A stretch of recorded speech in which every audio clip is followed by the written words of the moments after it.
How's it going, guys? Welcome back to the channel, Pete's Carport, and welcome to a video featuring my old car. It's a 1995 Mercedes S500 that we called Barney. This was the very first car that I kind of featured on the channel, the one that kind of grew the channel towards W140s. And as you guys know, if you've been with me for a while, I sold it off to a subscriber who actually gave me this one here, which is Dr. Dre, also a 95 S500. And in return, we did some trade-offs. He got a little busy, wanted me to work on the car, and now it's time to send this car off to the paint shop. It's been quite some time back in my possession, but I haven't really been able to do a whole lot on it. I've started here and there, took it for some drives, but the tires are so bad because the alignment was off and it just sat and the tires got flat spots that the car just shakes violently. So today we're gonna go get all that stuff hopefully out of the way. We're gonna get an alignment done, tires put on, but before we do that, I got to put in a new battery, and I've got to do some of the things that I didn't get a chance to change out originally that I was supposed to do on this car. So I'm going to get started on that. We're going to change out the ashtrays in the back because it's got some off-colored ones, and I ended up pulling the ones from the parts car that do match this car. And I also got to get a wood trim piece in there. We got to pull that from the parts car and get it in there. Other than that, fill the tires up, drive it down, get these tires put on, and then it's going to be off to the paint shop. So what I wanted to do was just talk about where this car is, you know, what's going on with it, and a couple of the other cars that are in the lot right now. Obviously, Dr. Dre, which I just mentioned. Xavier's car is still here. We're going to be doing the suspension on this, and you can see it's been a little while. The spider webs are starting to grow on this, but today we're actually going to hopefully knock this out because we just ran into problem after problem. We ended up stripping out and having so much issues getting the ball joint off the front. Finally ordered in the parts, those came in, so we'll be changing those out later today. I have my friend's s500 that you can see the top is kind of messed up on. So this thing just needs a cleanup and just kind of a go through, so maybe an oil change and a couple other things. The 300 SD back here that I picked up as a flip car, and then my life just got so busy that I haven't been able to touch this because all I've been able to do really is just regular maintenance on all the cars I have. I've got to tell you, if you have a passion for cars, it's not smart to pick up so many projects. As you can see, and you'll hear this from so many YouTubers, it's exciting when you have the opportunity and you have the space to get all these cars, but you end up neglecting so many of them. This one here just needs to be probably sold. I really would love to keep it, do some fun things with it, but I've got to invest in other things and I've got no time really to do this. So probably going to do a video on cleaning this up and then selling it off. And if you are interested, it's going to go really cheap. It's a very well running one owner car. Does have a lot of patina. So the interior and exterior, they're not perfect. So it's got cracks in the wood dash and all that type of stuff, but everything is there. So it is a good running, lower mileage example of a diesel. So if you're interested in something from Florida with no rust, no heavy rust at least, this is a great car, and I think we're going to let it go for less than $2,000, and it's well worth it. So that's going to be available. We've got the parts car for the R129 back there. I just held on to because I've been needing so many parts here and there. One of my favorite cars I've ever owned is this 1989 Honda Accord LXi. It's just got so much character. This is a very low mileage example, and it never lets me down. It starts every time. I can let it sit for 2 or 3 weeks, starts right up like it's brand new. And then back here, we've got Vanilla Ice, which is a wide body project. Once again, took on a little bit more than I can do at the time, so I'm gonna finish this thing off and probably sell both the parts car and this car together as a combination, but I really want to finish it so the next person that gets it at least has the wide body done on it and they can do what they want, paint or anything like that. CL 600 back here. Once again, this is a friend's. This is the same guy who's got the SL over there and also the Brabus S600. So he's going to be moving this car on because he's just got too many cars right now. And once again, he has to have these in the shops quite often, and the repair bills just add up. He's probably put an insane amount, probably 15 grand worth of work into this. It does run very well. It was very well maintained, and it's a beautiful car. I'll probably do a full video on that. If any of you guys are interested in a CL 600, this is a 97, I believe, so it is the facelift version, and it does have beautiful interior. The exterior is a blue. This is a wrap on here, and he put these really nice rims on here. So a lot of really cool stuff that would come with it. Just let me know if you're interested in that car. It is a little higher mileage, but like I said, very, very well maintained and runs extremely well. So let's jump into Barney now. I just wanted to give you guys some updates on what's going on with this car and some of the other cars, and we're going to be moving this one on today. So let's get jumping into it and take some things out and get it running and get it over to the tire shop. All right, like I said, we've got these ashtrays. We're gonna put the original black ones back in. I pulled from the parts car. We just had these in here temporarily. So you just wanna open up your ashtray like that. And down the side here, you want to get this little thing to go up. There's a little groove that it can go up. Let's see if I can get it with one hand here, as you see. And that releases it to drop it down. And then we've got some wires we need to unplug. But most importantly, I think we've got these little clips and I might need 2 hands. Oh, actually got it. You want to pull down on and pull out. And that is about it. Undo the plug here. We'll slide the new one in and kind of reverse order to get this back in. So you got to line up the slide groove. As you can see, this one's already in place to be down inside that channel so that it can close and be released on that soft release there.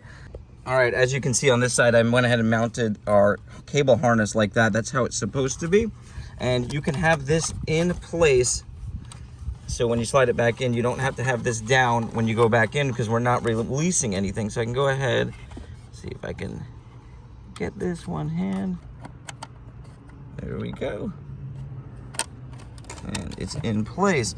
Now, all we've got to do, once we got our wire in, we can actually close this if we want. Oh, make sure our wires are tucked in. Everything should slide in like that. And now we're in place. Should work like that, nice and soft open, soft close. You can see it's got the spring release and we are all in place. Now I am gonna have these available in tan if anybody's got broken ashtrays. I think you can actually take these covers off too. Yeah, it looks like you can slide this off. So if you have broken ashtrays but you have your cover, these will work. Or if you just need a set of tan ones, let me know. I'll sell them really cheap. Go ahead and just hit me up on Instagram and I can send those out for you. All right, and off to the parts car because I need this little piece right here on our glove box. So I've got to go ahead and remove probably all these screws here. There's some on the side there. All right, let me put the phone down and I'll go ahead and remove all these screws. Okay, now that we've got all these screws removed, we can pull down on this and reveal these nuts. And I believe these are 8 or 9 millimeters. So I got an 8 millimeter little wrench here. And they are smaller than 8. So must be 7 or 6. So let me go grab a couple more wrenches. And they are 7 millimeter. What a strange one. Not too many 7 millimeter bolts or nuts on this car. These should come off pretty easily. They're not torqued down or anything. So we'll take these off. I'm actually going to hold on to them just in case we don't have any for Barney. All right, let me go ahead and remove all of these. There's only 3 of them, and we'll pull this little front piece off. Okay, so I went ahead and removed the screws from Barney. There was only a couple of them, so I'm glad I went ahead and grabbed the screws off the part car. And this just slides in there. I'm not sure if there's a direction on it, but that looks like it's going to be correct. So go ahead, slide that in, put our nuts back on, and screw down our screws, and we should be done with this. Well guys, as luck will have it, you saw the clasp that holds the glove box in fell out because I had repaired it a long time ago, and finally it gave into all the heat. Now, our parts car one is perfect, and if you guys didn't know, this is riveted in there, so really no way of removing it, putting it back in, because it's like a plastic rivet. It wouldn't work out right. I don't have the right tools to do that. So, easy enough to pull this whole thing out, actually. There's 4 little plastic clips that hold it in, 2 down here. And I already went ahead and popped those up with a flathead screwdriver. And the 2 up here, I may need to grab those out with our trim tool removal tool. Oh yeah, that works perfect. And, sorry, trying to do this with one hand. And we'll hold on to those, and we do have the ones from the parts car in case we break anything. Now here's the difficult part. This actually has to pull down, and this has to pull up over this to slide out, and it's going to reveal our 3 or 4 Phillips head screws that are holding this on, and then we can almost pull this out. There are these rubber pieces here that hold in this, so we've got to pull these rubber grommets out, and on this side there is a little clasp that goes to the lock release. So I'll show you guys that. Let me go ahead and pull this down. It's not as easy as you think, but it's really not that difficult. Oh, you can see there. So if you pull that down, but you can see it clasps onto the bottom there, so you need to get a flathead screwdriver up under there. In fact, I might be able to do this by hand. and pull these little tabs up and over, and then you can slide the whole thing out. Let me try to do it with 2 hands. I'll come right back. Okay, and this little cubby slides out. Now you can remove your little light thing there, but I can probably get this without. And it's just these 4 Phillips heads there, and you can see there's a little clasp. Actually, let me show you on the part one over here. It's a little clasp like this. You need to pop off the end and slide that out. And then these grommets here can come right out. Be careful, they are old and brittle. I did rip one on the other car, but we're just gonna use these ones here. And these can be pulled out, and then this slides completely out. The whole thing slides out. So let me go ahead and get that done. I'll show you guys what I mean. All right, got everything removed. Get this out of the way. And you can see there, that just slides out like that. And this piece will just come out like that. And the whole thing kind of comes off. Now I gotta move our wood trim piece now back to the parts car one. But this should just slide in the same order. Let me go ahead and make sure I got the rubber grommets on there first. So we'll pull the ones off of here and slide them onto our new piece. Slide all this back in, screw our screws back down, put our little connection back onto our locking mechanism there, and it all should just slide back in nice and easy, and we'll have a working clasp now. Well, getting that clasp back on was a task. I ended up using some vice grip needle nose, pulling out that rod, clamping it down, and then I was able to slide that little plastic ribbon type piece here back in. So it's all back on there. I'm gonna go ahead and take my vice grips off. Now all I gotta do is reattach this piece of wood, screw our screw mounts fell back on, and we are done. So this turned into a little bit more of a project than I thought. Oh, and I need to obviously put our insert piece back in. That's nice and easy, just the 4 little plastic clips that pop in. But obviously a little bit more of a task than I really was gonna do, but it was kind of cool. I got to learn a little bit about the glove box, because I don't think I've ever fully removed this, and how easy it is to replace this in case you do break your clasp, because I know that does happen, especially if you get a car that's locked out and you can't get it unlocked. I've heard a lot of people just break them out, and so if you ever need to replace this, that is one way to do it. So let's move forward, guys. I'll go ahead and put all this back together, and we'll go ahead and get this front bumper off, air in the tires, and get it down to the tire shop. All right, we're good on that now. All right, we got the battery hooked up, and she should start right up. Never had an issue before. And there she goes. This one's a very trusty car, so let's go ahead and back her out. Like I said, we got to pull that front bumper off, and I've got to check all the fluids, and we got to fill the air in the tires before we send her off, and then we'll just kind of do one final send-off walk around. All right, so you can see this bumper has been warped and pulled down, cracked, and it pretty much just ripped itself off. I hit a parking space little stopper thing, and it just pulled the whole thing off. But this whole thing has been messed up for a very long time, so we're probably gonna go ahead and use the parts car one here. This is an older parts car that I pulled off of, I think it was a 95. And it just needs the brackets and the inserts there, which I think we have in the trunk of this car. So let's go ahead. I had this taped for months now, really just holding this bumper up. And I've had to put it on a few times so I know it doesn't hold it perfect. Yeah, you can see there. It's pretty much destroyed. We probably have one bolt down there maybe holding it in. I'll go ahead and pop the hood, and we'll see what else is really holding this thing on. So I went ahead and pulled off our little bolt things. Not sure what they call these, but these little things here from that. And I think the only thing holding it is that bolt right there. And I think it's maybe a 13 millimeter. So let me go ahead and grab that. All right, we got that last nut off, and this should just pull off. Oh, I had a little screw holding up in here, so let me go ahead and undo that one. So that's really it. As you guys know, these are the biggest piece of crap when it comes to engineering for Mercedes. Their front bumpers were engineered absolutely terrible. Everyone asked me, how do I fix this? How do I mount this? And we've all tried screwing screws up into each end here, because those corners do fall.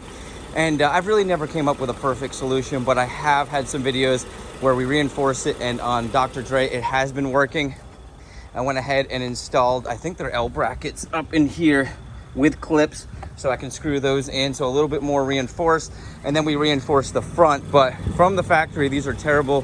You barely get these things snagged on a curb, and they rip completely off, and everything shatters on the inside. So let's get the rest of this off, get air in these tires, and get down to the tire place.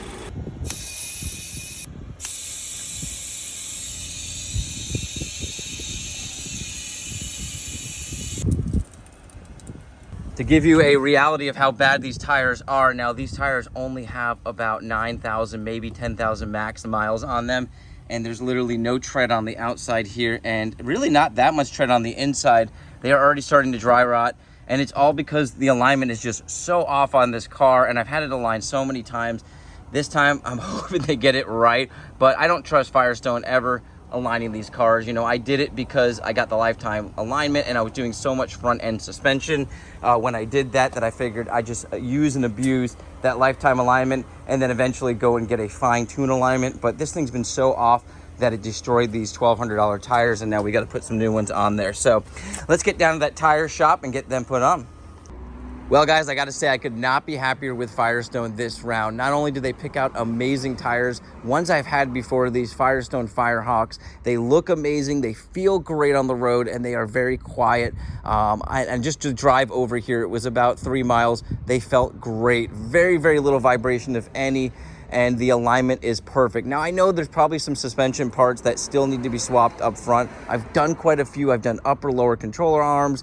We've done tie rods. I've done ball joints. But I think there's a couple other things that just need to be tweaked in there to get this car to be perfectly balanced without any vibration. But it's getting there.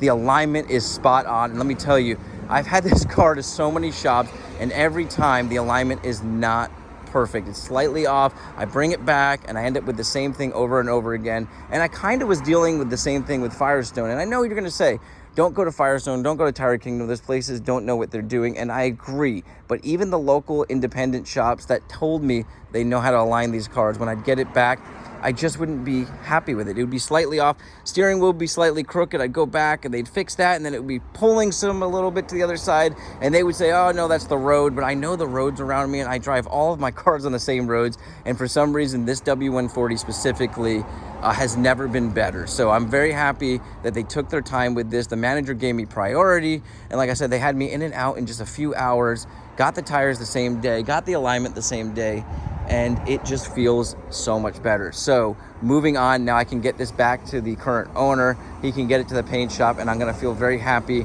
about the way this car is gonna ride. So that's the fill-in on Barney, guys, and it's gonna be moving on, and I'll probably do some updates after it gets painted. And I'm glad I got to do one last video with the car. You guys have an awesome day, a blessed week, and I'll catch you on the next video.